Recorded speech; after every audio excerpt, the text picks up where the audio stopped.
Viewers में हूं सरताज sir और आप देख रहे हैं सरताज सर की क्लास। भाई साहब इंग्लिश स्पीकिंग की क्लास का आज 5वां दिन है और अब तक हमने प्रेजेंट इंडेफिनिट पास्ट इंडेफिनिट दोनों टेंसेस सीख लिए और भी बहुत सारी जानकारी हासिल कर लिए। अब आज के दिन मैं आपको सिखाऊंगा फ्यूचर इंडेफिनिट टेंस और आज के बाद आपके तीनों टेंसेस कंप्लीट हो जाएंगे। इंडेफिनिट वाले मतलब लड़की वाले आए ना, आपसे पूछे अरे तुम्हें इंडेफिनिट टेंस आते नहीं आते, तो आप फौरन कह सकते हैं कहीं से भी पूछ लो, वहीं बता दूंगा इंडेफिनिट टेंस अच्छी तरीके से आते। सच में बड़ी अच्छी जगह बिया हो जाएगा तुम्हारा। चलो फिर देर किस बात की है, अब आज फ्यूचर इंडेफिनिट टेंस सीखने के लिए इस वीडियो का अंत तक जरूर देखिएगा। आगे बढ़ने से पहले चैनल को सब्सक्राइब कर दीजिए, सब्सक्रिप्शन बटन के बराबर में एक बेल आइकन होगा उसको दबा दीजिए ताकि रोजाना वीडियोस की नोटिफिकेशंस आपको बिल्कुल टाइम पर मिल जाए।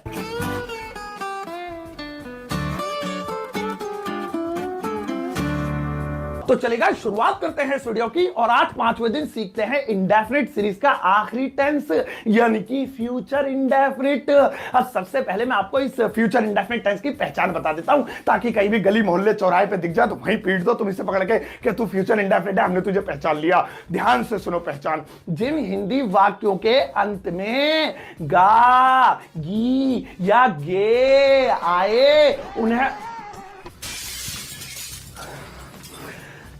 चला जाए यहां से, तुझे नहीं बुलाया। गा गी गे की बात कर रहा हूं मैं, जो फ्यूचर वाला गे होता है। निकल लो यहां से, वैसे तुम बढ़ रहे हो आजकल, चल भाग यहां से। तो हाँ, गा गी गे आए उन्हें फ्यूचर इंडेफिनिट टेंस कहते हैं। जैसे मैं जाऊंगा, मेहमान आएंगे, हम केले खाएंगे, वह कपड़े धोएगी, मैं पढ़ूंगा, मैं सोऊंगा, मैं पीटूंगा, मैं वीडियो को लाइव भी करूंगा। तो ये कहलाते हैं फ्यूचर इंडेफिनिट टेंस। आओ भैया, और आओ पहले तुम्हें एक और कमाल की बात बताता हूं, खुशखबरी। ये जो 12 टेंस होते हैं ना, जिनमें से 2 हमने सीख लिया, तीसरा आज सीख रहे हैं और आगे सीखेंगे अभी 9। तो 12 टेंसों में सबसे इजी टेंस यही वाला होता है, सबसे आसान होता है। वो आपको अभी पता चल जाएगा जैसे जैसे वीडियो आगे बढ़ेगी। और जिनको आते हैं वो भी आगे जल्दी मत बढ़ाना, देखा करो पूरी वीडियो। तो हाँ भाई, जिन अब आप रूल सुनो, फॉर्मूला सुनो। अफर्मेटिव अगर नॉर्मल वाला यानी बना रहे हैं तो सबसे पहले सब्जेक्ट, उसके बाद विल या शैल में से कोई एक चीज और उसके बाद वर्ब की फर्स्ट फॉर्म। सच में फर्स्ट फॉर्म देख के दिल को तसल्ली हो जाती है, वरना जिसमें सेकंड फॉर्म या थर्ड फॉर्म आती है ना, मत्था खराब होता है। कहां ढूंढे, क्या करे, गूगल भी कहता है कभी खुद भी कर लिया करे। हमारे ऊपर ही सारे बोझ डाल रखे, शादी के बाद भी कहोगे कि बच्चे भी तुम ही हमारी हेल्प कर दो गूगल भैया। तो अब हम बात कर रहे थे कि इसमें सबसे पहले सब्जेक्ट, फिर विल या शैल, फिर वर्ब की फर्स्ट फॉर्म, खत्म। अब विल या शैल को अभी मैं अलग अलग करूंगा थोड़ी देर में। अब नेगेटिव अगर बनाना है तो कुछ भी नहीं करना, सच में बस नोट लगाना तीसरे नंबर पे। जैसे मैंने आपको वो दूसरी क्लास में दूसरे दिन बताया था कि तीसरे नंबर पे नोट लगा दो, खत्म। कोई चेंज नहीं, ऐसा नहीं है नीचे आके विल भाग जाएगा या शैल भाग जाएगा या सेकंड फॉर्म हट जाएगी। वो टेंस 2 थे, खत्म हो गए, वो उन्हीं में होता था।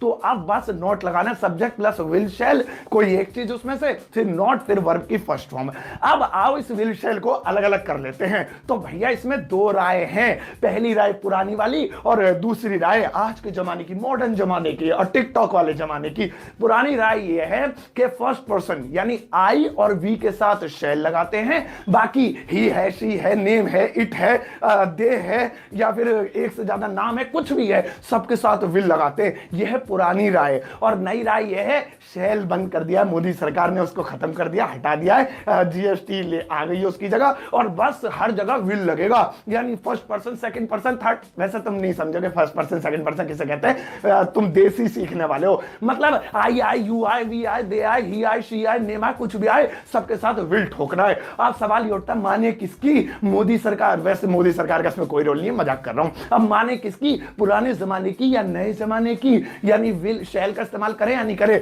तो मैं कहता हूं करिए, क्योंकि पुराना जो इतिहास है, लिटरेचर है, उसमें तो शैल लिखा हुआ आएगा। तुम विल का यूज करोगे तुम्हें पता ही नहीं चलेगा, शैल भी लगता है, तुम देख के कहोगे ये क्या है, ये तो कोई प्राणी लगता है, शैल क्या लिखा है। तो ऐसा ना हो जाए, इसलिए हम इस पूरी वीडियो में जितने भी सेंटेंसेस बनाएंगे उसमें आई और वी के साथ शैल, बाकी सबके साथ विल लगाएंगे। लेकिन आप चाहें तो विल भी लगा सकते हैं। अब ज्यादा हो गया, अब डायरेक्टली एक एग्जाम, 2 एग्जाम्पल दूंगा एक एक करके। पहला वाला देखो, जैसे हमारा सेंटेंस है मैं जाऊंगा, देखा इसमें गा रहा है, तो अब इससे पता चल गया कि हमारा ये है फ्यूचर का इंडेफिनिट टेंस।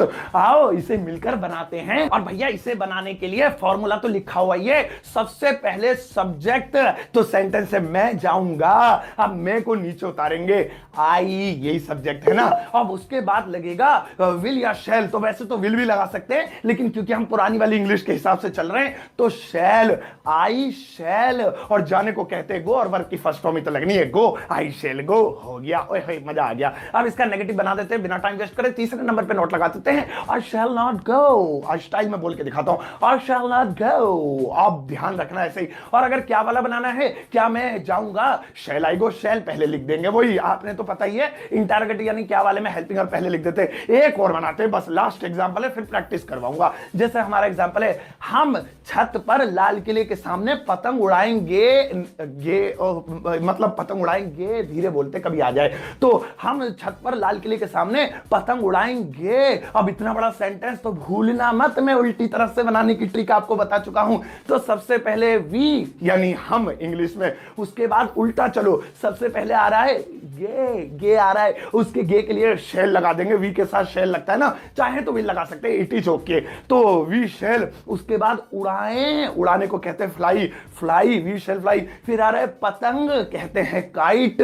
और ऐसे उल्टे चलते रहो, जो जो चीजें लिखी हुई आती ना वही आगे भर दो। मेन हमारा तैयार हो गया, वी शैल फ्लाई काइट। अब आगे on the roof in front of red fort, आप जैसे या in front of red fort, on the roof, ऐसे ऐसे कर सकते हैं। तो भैया ध्यान रखना, ऐसे बनते हैं ये फ्यूचर इंडेफिनिट टेंस। अब चलो वही वाली डेली प्रैक्टिस करते हैं जो मैं आपकी कराता हूं। अब मैं क्या करूंगा, मैं आपको जल्दी जल्दी फ्यूचर इंडेफिनिट टेंस पर सेंटेंसेस बोलूंगा, हर सेंटेंसेस के बीच में 5 सेकंड का गैप होगा। आपको 5 सेकंड के अंदर जल्दी से मेरे बोले गए सेंटेंसेस की इंग्लिश बनानी है और उसका जवाब बोलकर दिल में डीजे पर या टॉयलेट में जाकर जल्दी जल्दी देकर आना है। अब जल्दी करना, फटाफट 5 सेकंड ही होता है हमारे पास, चौथे सेकंड में तो आंसर ही नजर आ जाता है। चलो फिर लेट्स स्टार्ट प्रैक्टिस। आप सबके साथ विल भी लगा सकते हो या आई और बी के साथ शैल भी लगा सकते हो। याद रखेंगे विल के लिए छूट है, विल सबके साथ लगा सकते हैं, लेकिन शैल के लिए छूट नहीं है। शैल अगर यूज करना है तो आई और बी के साथ ही हो सकता है, उसके अलावा नहीं होगा। इसलिए आप चाहे तो सबके साथ विल लगा सकते हो, आई डोंट केयर, लेकिन मैं शैल लिखूंगा आई और बी के साथ। चलो फिर, अब ज्यादा हो रहा है, लेट्स स्टार्ट। हाँ जी, तो सेंटेंस दिमाग में नहीं आते, एक तो क्या था, यस अभी बेचता हूँ। टिफिन टिफिन क्या था?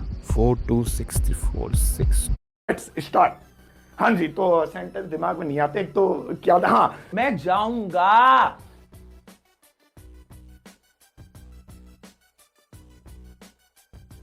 हम किताब पढ़ेंगे,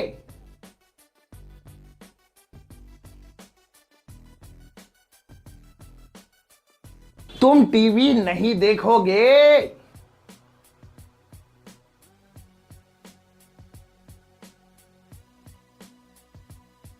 क्या तुम पतंग उड़ाओगे,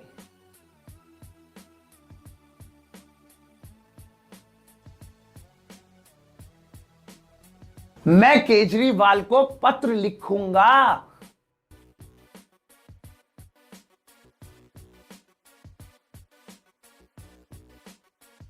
हम सेब नहीं खाएंगे,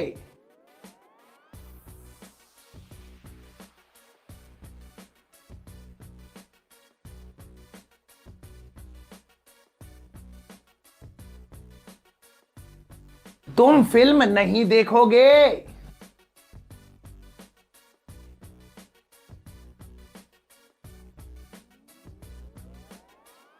पिताजी तुम्हें पीटेंगे,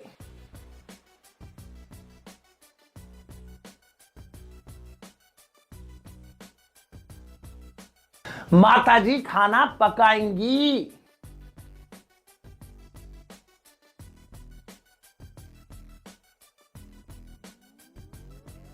तुम अंग्रेजी बोलोगे,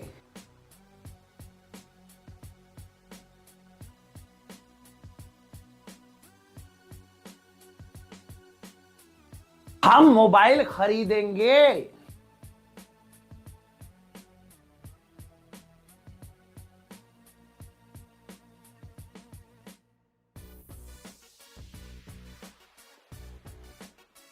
सचिन क्रिकेट नहीं खेलेगा,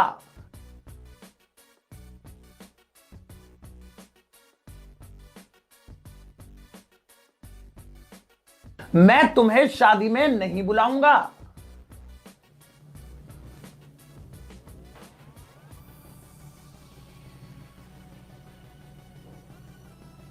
क्या तुम मुझसे शादी करोगे,